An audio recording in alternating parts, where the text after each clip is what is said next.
आज की क्लास में हम बात करने वाले हैं आज रेफरेंस मेन्यू में। तो एडिंग रेफरेंस और दूसरा मैं आपको बताऊंगा using foot note and and note, creating automatic table of contents. ये तीन टॉपिक हम देखने वाले हैं। तो पहले बता देता हूँ एडिंग रेफरेंस में हम क्या करने वाले हैं। तो एडिंग रेफरेंस में हम बाइब्लियोग्राफी करने वाले हैं।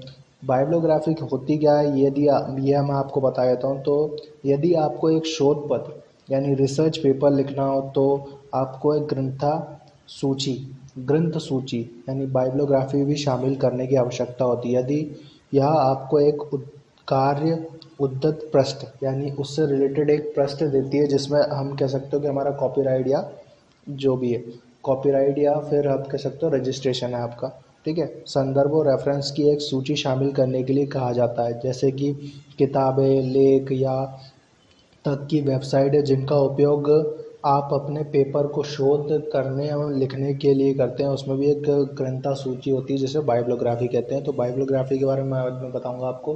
तो सबसे पहले आपको करना क्या है, सबसे पहले आपको क्या करना है, एक रेफरेंस मेन्यू में जाना है, ठीक है। तो रेफरेंस मेन्यू में जाएंगे तो रेफरेंस मेन्यू में कुछ इस तरीके से, ठीक है। यहाँ पर आपको मिलेगा बाइब्लियोग्राफी, ठीक है। तो आपको करना क्या है, यहाँ पे क्लिक करना है और यहाँ से क्लिक करने के बाद आप यहाँ पे बोलेंगे इंसर्ट बाइब्लियोग्राफी। देखिए अभी खाली है इसलिए आपको कुछ नहीं दिखाई दे रहा है, ठीक है। तो ये जो रहेगी कि भाई यहाँ से हम इंसर्ट करवा सकते हैं, लेकिन आप इसको यहाँ से मैनेज कहाँ से करोगे। तो मैनेज करने के लिए आप क्या करोगे, यहाँ पर आपको मिलेगा इंसर्ट, ठीक है, इंसर्ट क्रैप्शन। तो यहाँ पर आप बोलेंगे add new source. Add new source के साथ जैसे आप क्लिक करोगे यहाँ पर एक विंडो ओपन होगी। तो अब आपके पास ऑप्शन है, बुक लिखना है, बुक के बारे में आप लिख सकते हो। फॉर एग्जांपल मैंने यहाँ पे लिखा बुक। तो अब इसका जो ऑथर है वो कौन है, तो मैंने कहा अमित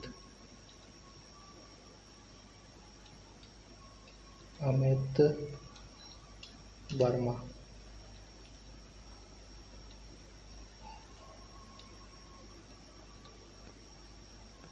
ठीक है। अब कॉर्पोरेट ऑथर है तो यहाँ पे आप टिक कर सकते हो या फिर इसमें भी एडिट कर सकते हो आप, ठीक है। अब टाइटल क्या है, तो टाइटल में यहाँ लिख देता हूँ। तो भोपाल के ऊपर एक बुक बनाई है जिसका नाम है भोपाल द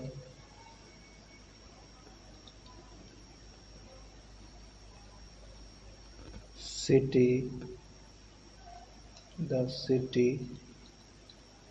ऑफ लैक्स,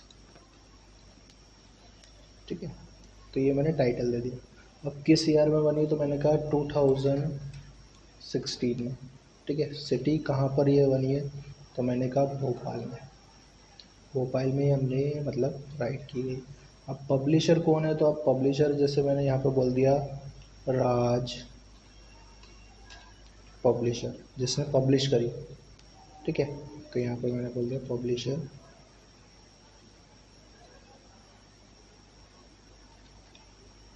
ठीक है। अब इसके बाद शो ऑल बायोग्राफी फील्ड्स। तो यहाँ पर अगर जैसे आप शो करवाओगे तो ये बहुत सारी चीज़ें भी दिखाएगा आपको, ठीक है। लेकिन मैं अभी क्या कर रहा हूँ, आपको मेन फील्ड जो फील्ड्स हैं वो फिल करके दिखा दे रहा हूँ। बाकी आप चाहो तो ये भी आप फिल कर सकते हो आराम से, इसमें कोई दिक्कत नहीं आएगी आप लोगों को, ठीक है। तो मैं यहाँ से टिक हटा दे रहा हूँ।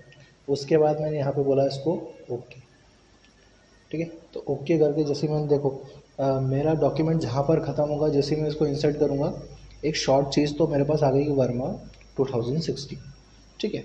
अब मैं चाहता हूँ कि ये जो मेरी बायोग्राफी है वो उसको इंसर्ट करें। तो इंसर्ट करने के लिए आप किस टाइप से आपको देखनी है, तो ये से आपके पास तीन ऑप्शन है। तो मैं फर्स्ट वाला चूज़ कर लेता हूँ। फर्स्ट वाला चूज़ किया तो उसके अकॉर्डिंग ये दिखाई दे रही है वर्मा ए, यानी अमित का ए लिया इसने 2016। Bhopal the city of lakhs कहाँ छपी, तो मैंने कहा भोपाल में, कौन ने, राज पब्लिशर। तो ये रेफरेंस मेन्यू में मैंने आपको पहली चीज़ बता दी कि हाँ रेफरेंस मेन्यू से आप ये कर सकते हो। अब दूसरा जो लास्ट वाला हमने ऑप्शन देखा creating automatic table of content, तो ये भी इसी पर होगा, ठीक है। इसी मेन्यू में होगा, रेफरेंस मेन्यू में। मैं नई फाइल ले लेता हूँ, यहाँ पे एक नई फाइल ले ली मैंने और मैंने क्या करा यहाँ पर इस पेज को खाली छोड़ दिया, तो मैं कंट्रोल के साथ एंटर करके सेकंड पेज पे आ गया। अब खाली क्यों छोड़ रहा हूँ आपको 2 मिनट में समझ में आ जाएगा। तो सिंपली आपको करना क्या है, यहाँ पे टेबल ऑफ कंटेंट का यूज़ करना है। तो मैं यहाँ पे ले लिया फर्स्ट हेडिंग, तो मैंने यहाँ पे दे दिया, इसको नाम दे दिया यूनिट 1, ठीक है। और जो इसके बाद कंट्रोल एंटर किया, दूसरे पे आ गया मैं, ठीक है। याद रखना आपको हेडिंग 1 ही चूज़ करना है, यूनिट 2, ठीक है। तो ये 2 यूनिट दे दी, मान लीजिए इसमें मैंने कुछ लिखा हुआ। अब ये 2 पेजेस हैं, तो मैंने क्या करा, यहाँ पर एक इंडेक्स बनाया। टेबल ऑफ कंटेंट से आप क्या कर सकते हो, इंडेक्स बना सकते हो अपनी मर्जी से, ठीक है। अब मैंने क्या है, चैप्टर नाम नहीं देना था मेरे को, लेसन नाम नहीं देना था, मैंने यहाँ पे दे दिया, ठीक, यूनिट 1 और यूनिट 2। अब मैं क्या करने वाला हूँ, टेबल ऑफ कंटेंट का चूज़ करने वाला हूँ।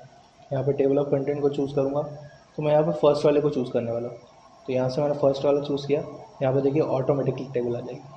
और ऑटोमेटिकली टेबल आने के बाद क्या हो रहा है, जिस पेज नंबर पे जो यूनिट है वो दिखा रहा है। और वो ये भी कह रहा है कि अगर आप कंट्रोल के साथ क्लिक करोगे तो वो उस लिंक को फॉलो करेगा और आपको उस पेज पे लेके जाएगा।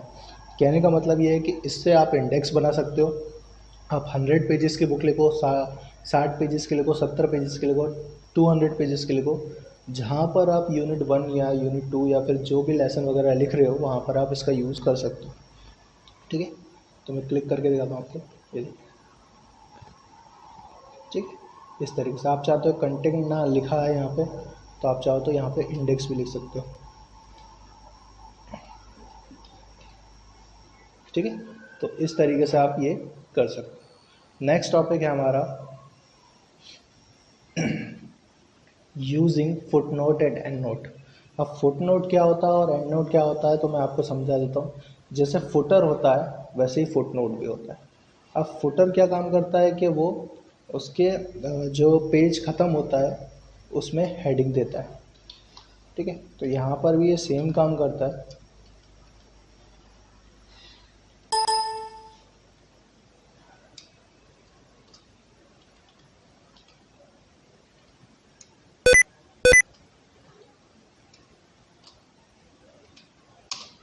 ठीक है, तो ये क्या करने वाला हूँ मैं, यहाँ पे फुट नोट चूज़ करने वाला हूँ पहले। तो फुट नोट भी आपको रेफरेंस मेन्यू में मिलेगा। तो यहाँ पे लिखा हुआ है इंसर्ट फुट नोट, मैंने क्लिक किया।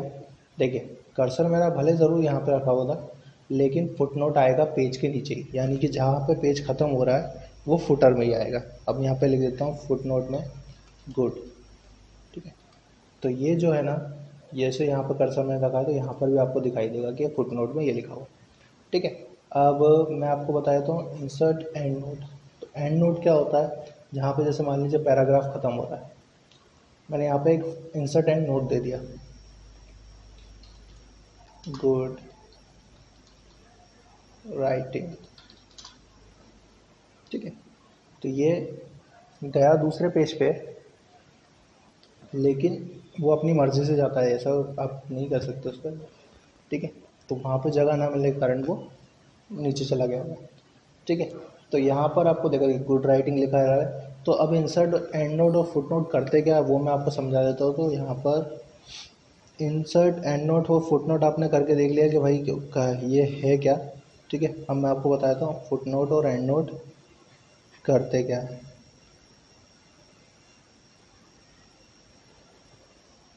तो मान लीजिए जैसे कि हमने फुट नोट का यूज़ किया, तो एम एस वर्ड में फुट नोट और एंड नोट के बीच में अंतर बता देता हूँ पहले मैं आपको। तो एक पेज पर संदर्भ के रूप में दिखाई देता है और दूसरा डॉक्यूमेंट के अंत में दिखाई देता है। कहने का मतलब ये है कि एक पैराग्राफ के लास्ट में दिखाई देता है और दूसरा डॉक्यूमेंट के या फिर पेज के अंत में दिखाई देता है। कंटेंट के अनुसार फुटनोट में बोनस जानकारी स्पष्टीकरण एक तरह का होता है और एक अंतराल संदर्भ या उदाहरण होता है। यह सिर्फ एक अनुमान है। फुटनोट पेज के निचले भाग में दिखाई देता है और एंड नेट डॉक्यूमेंट में अंत में दिखाई देता है। सबसे पहले आप फुटनोट को करने के लिए रेफरेंस मेन्यू को यूज़ किया जाता है, जैसे कि मैंने आपको पहले भी बताया। तो ये फुटनोट और एंड नोट की मैंने आपको करके दिखा दिया। तो ये मैंने आपको 3 ऑप्शन बताए आज की क्लास में। नेक्स्ट क्लास में मैं आपको इसके आगे बताऊंगा, ठीक है।